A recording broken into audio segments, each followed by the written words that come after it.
Welcome to my channel, where we discuss everything and all things politics, economy, and development in Nigeria and around the world. The South African President Cyril Ramaphosa is at war with President Donald Trump. This is because President Donald Trump has threatened to withhold aids to South Africa because of South Africa's alleged confiscation of land. And of course, if you know the history of apartheid in South Africa, you know that most of the land in South Africa were held, I think the choicest piece of land in South Africa were held by the whites during the apartheid. Now, one of the effort of Cyril Ramaphosa government was to find a way to redistribute land. So they are sort of taking over land by government fiat or through government expropriation, so that land could be redistributed and used for the public interest. Okay, now Donald Trump has said that that's confiscation of land policy was a wrong one, that unless South Africa review its land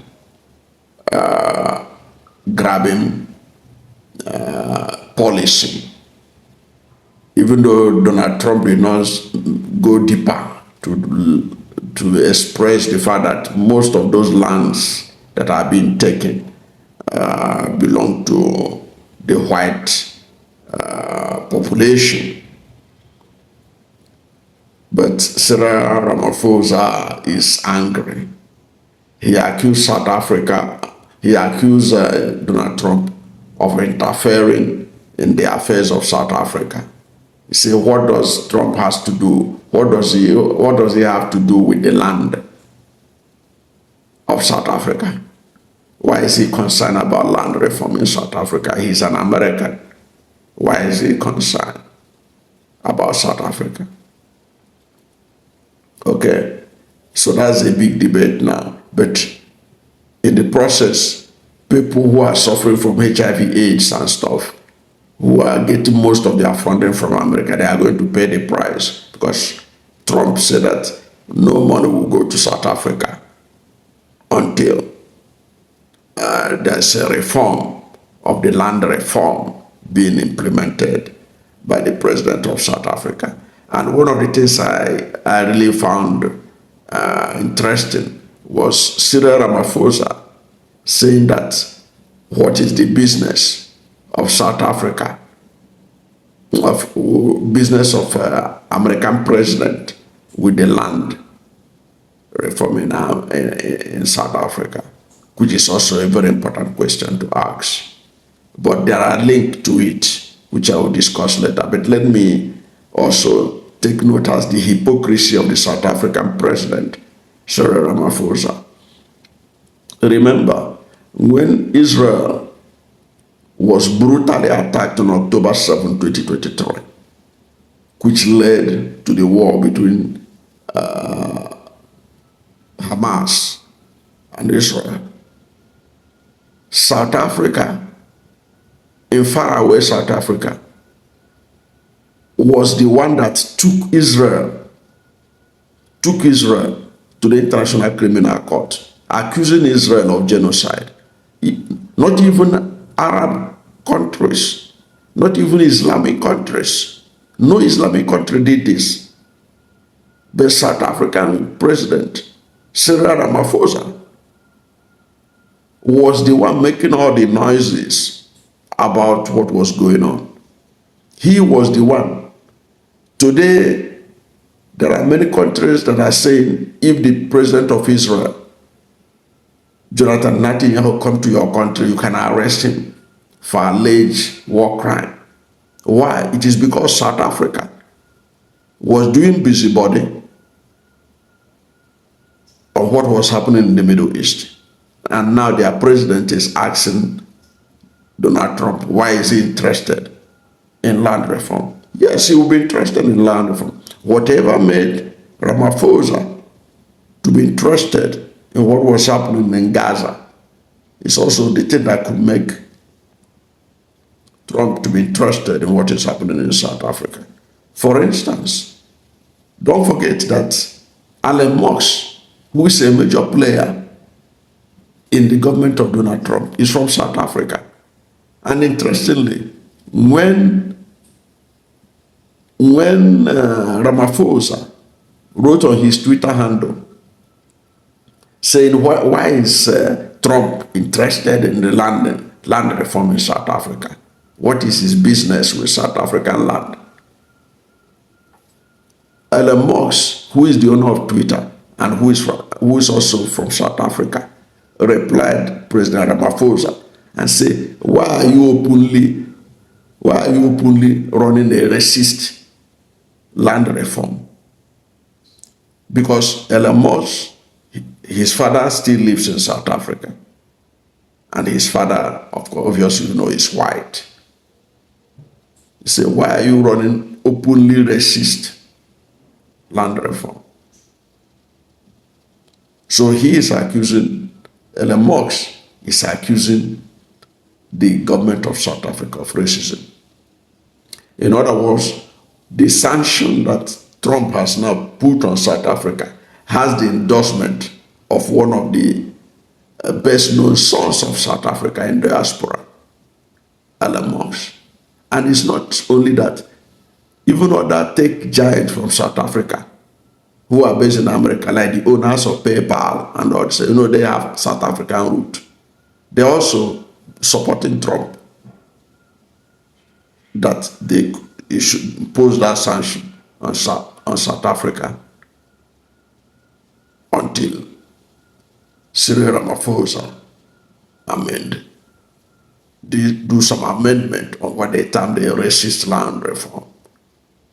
But of course, given as somebody who believes in Africa and who is into Pan-Africanism, because I believe that Africa should take care of Africa and African consciousness should be supported. Okay. I'm somebody who believes that land reform in South Africa is something that should go on because the whites took away the lands of the blacks, and you cannot really have a situation where the blacks can be able to rise up in such a society if you don't redistribute the land. That was the same policy that caused Robert Mugabe to enter into problem in Zimbabwe. You know that Robert Mugabe was the darling of the West. He was the darling of UK. He was the darling of United States. He was the darling of Europe, or of Western Europe, until he began to say that, until he enacted land reform law in Zimbabwe to collect land from whites to redistribute to blacks. But of course, there were challenges in that process. There are those who alleged that Robert Mugabe politicized it. He collected the lands from the whites and gave it to his cronies who couldn't even do anything with the land. And what you had was that Zimbabwean agricultural economy collapsed because it was the white Zimbabweans that were doing the large-scale farming, but the land was taken away from them, allegedly, and given to blacks who couldn't put it into productive use. That could be a debate for another day. But what I'm saying is that it's a lesson for Cyril Ramaphosa that South African presidents should concentrate in South Africa. They have no business in going to ICC to go and lay a case against Israel. They should concentrate on their matter. And it is when people like them, when you do that, you interfere in Israel and Gaza affair. Why are you complaining when American president is now questioning your land reform in South Africa? You brought it upon yourself. by your own open interference in what was happening in Middle East. You are not an Arab. You are not, you don't share the same boundary with them when there was that crisis. So what's your motive for going to the International Criminal Court? You didn't allow Saudi Arabia to do that. You didn't allow Syria to do that. You didn't allow Jordan to do that. You didn't allow Egypt to do that. You carried yourself and said that you are taking, you went and report Israel to the International Criminal Court. And now you are complaining that people are interfering in your affairs. That's hypocrisy of the highest order. I don't know what you think about this, but whatever is your position on this matter of Trump saying that they are going to withhold funding for South Africa because of his allegedly racist land reform policy. What's your position on this? Let's hear from you at the comment section. Thank you for watching this video. And if you are new to my channel, you have not yet subscribed to my channel, please subscribe to my channel. Hit the subscription button, hit the notification bell. When you subscribe to my channel and hit the notification bell, anytime I have a new video, you'll be among the first to know. God bless you. And please don't forget to like this video, because when you like it, God will rank it high and recommend it for more people. Thank you, and God bless you and yours.